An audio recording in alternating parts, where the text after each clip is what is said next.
Morning everybody, I'm heading off on a bit of an experiment today. I'm going away on a 300 kilometre-ish round trip, maybe it's 5 hours journey time, just to try and find out exactly how comfortable this beautiful bike is.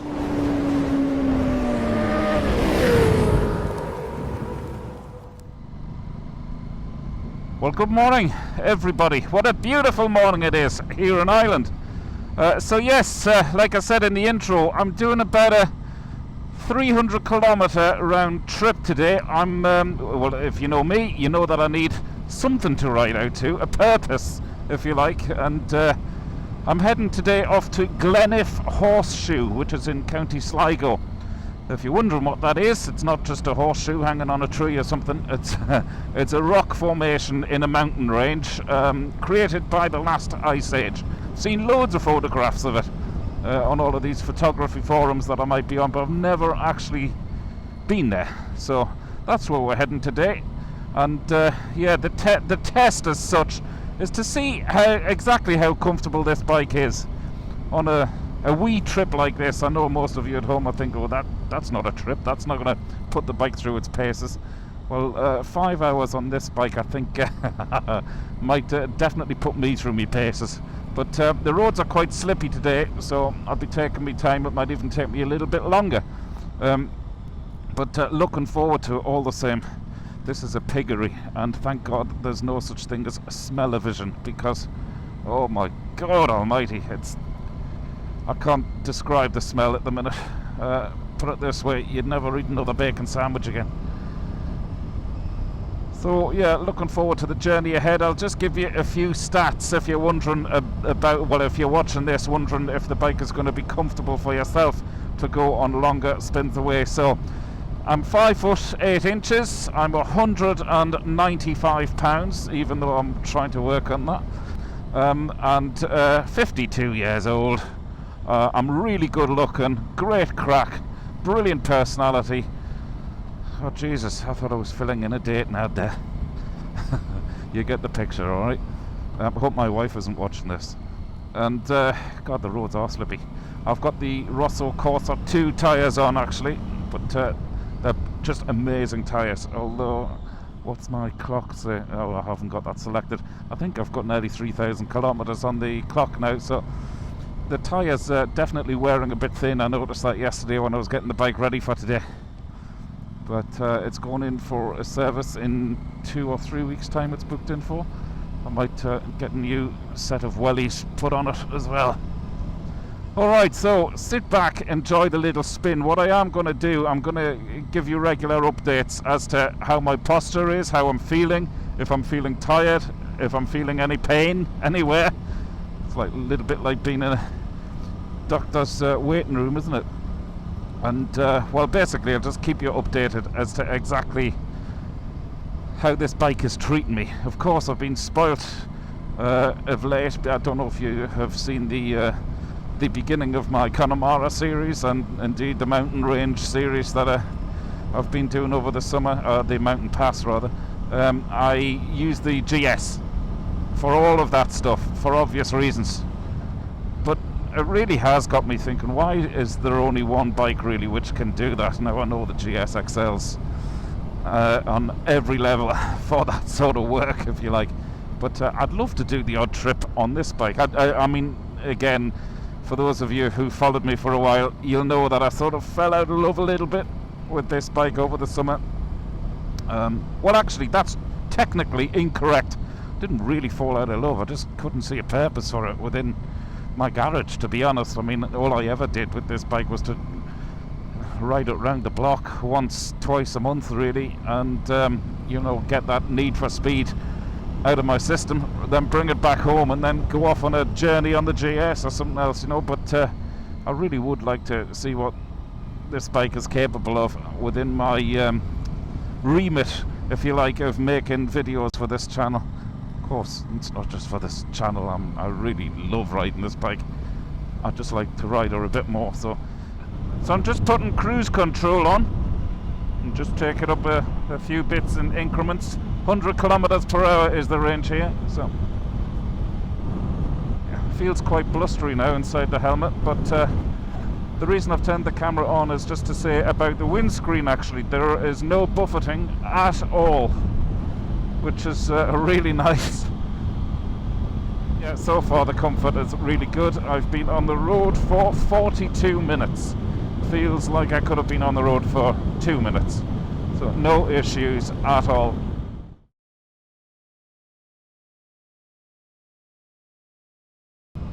Now, camera's back on and we have 25 minutes left to go, and we're an hour and a half into the journey. Admittedly, I did have to stop just to get fuel, but I didn't get a coffee or anything to eat or anything like that. I literally fueled up and got back on the bike within like 3 minutes, because I really do want to give you an honest appraisal of what it's like being on this bike for a good old spin without really stopping. Well, until I get to the Gleniff Horseshoe. So, quick update, weather has improved a lot. I passed through a couple of showers and I just sort of kept the head down and kept going.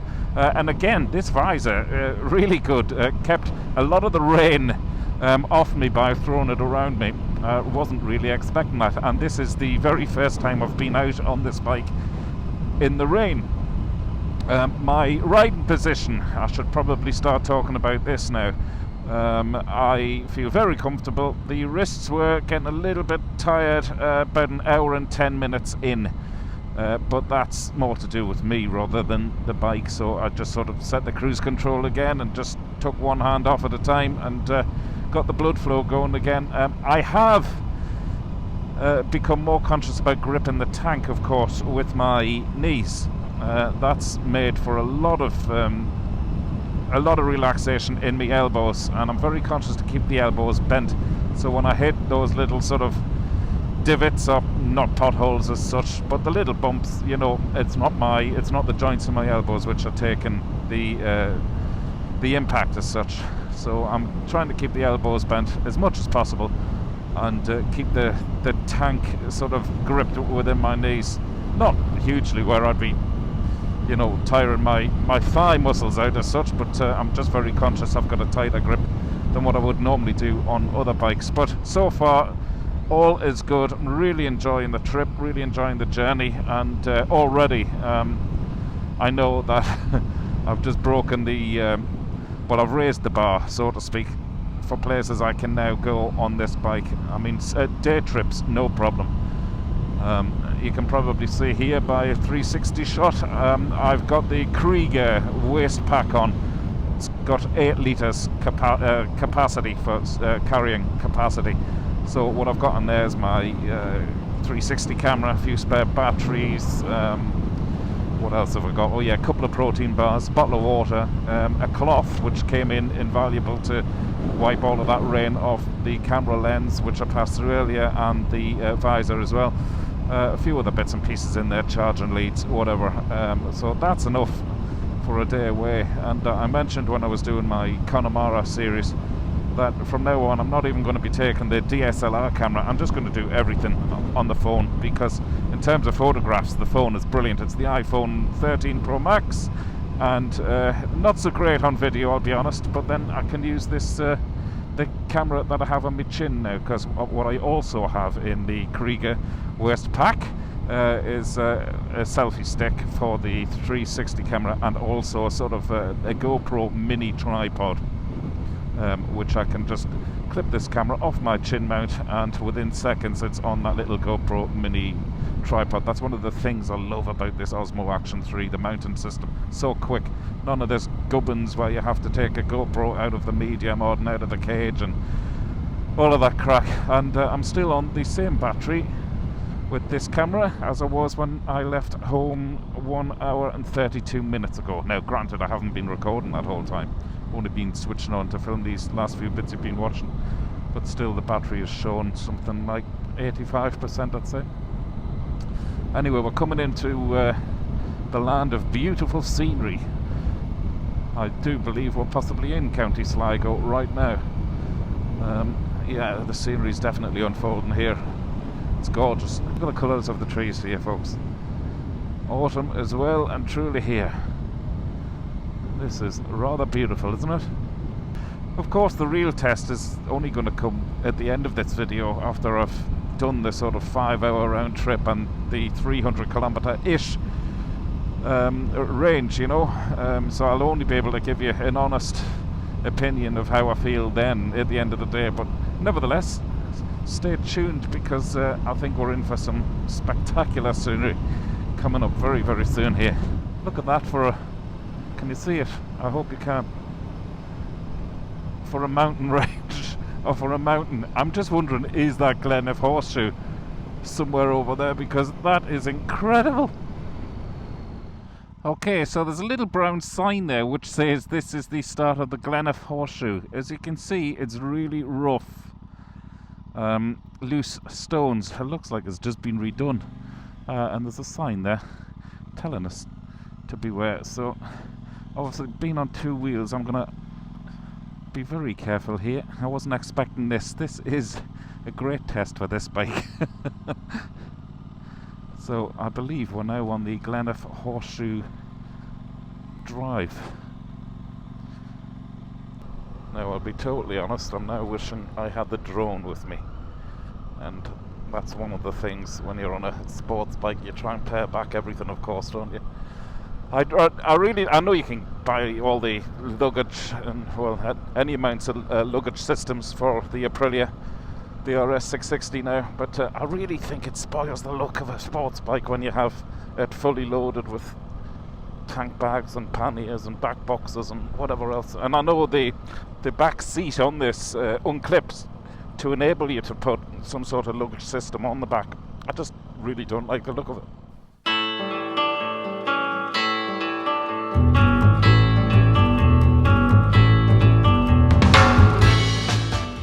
The Gleniff Horseshoe was formed during the last ice age, about 10,000 BC, when glaciers more than a kilometre thick covered the landscape. As the ice melted, the glacier retreated north towards the coast and gouged a huge hollow out of the mountain, leaving this incredible geology behind it. It's best to walk the 10-kilometre route, as you'll explore the mythology through the monuments and caves on the northern slopes. But if you're on 2 wheels like me, or even 4, then half an hour with a couple of photo stops will make for a very pleasant spin out. Well, I hope you enjoyed that.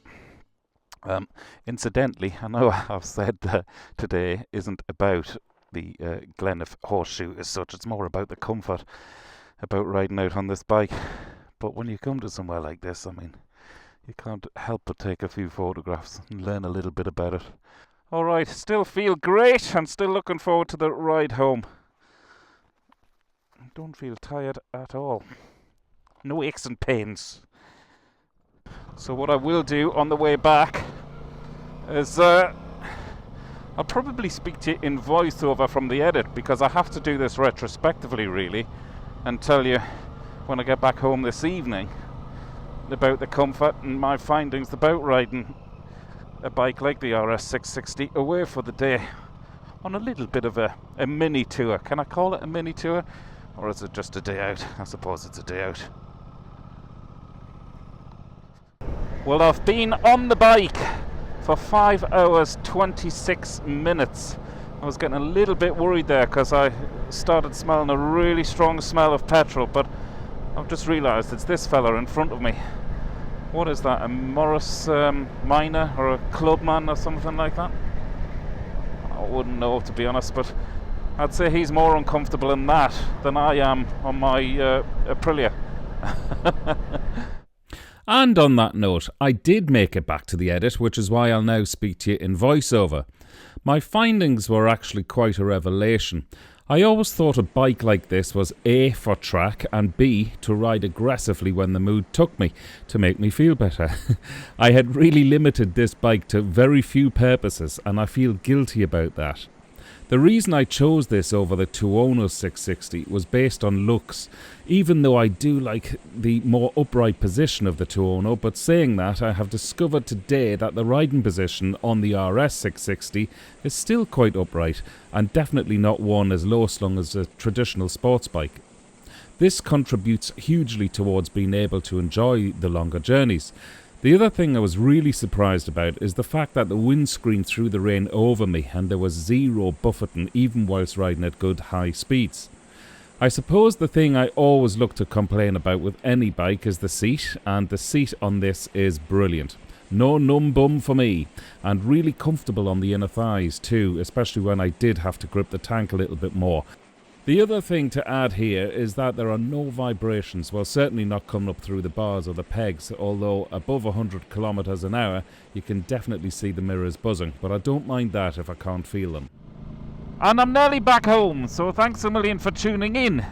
Before I sign off, just to let you know, I've done at the moment 437 kilometers on that trip, and I have been on the bike for, hold on, let me just scroll through. Average speed of 67 kilometers on this trip. Maximum speed, I won't tell you what the maximum speed was. The time is 6 hours and 38 minutes I've spent on the bike today.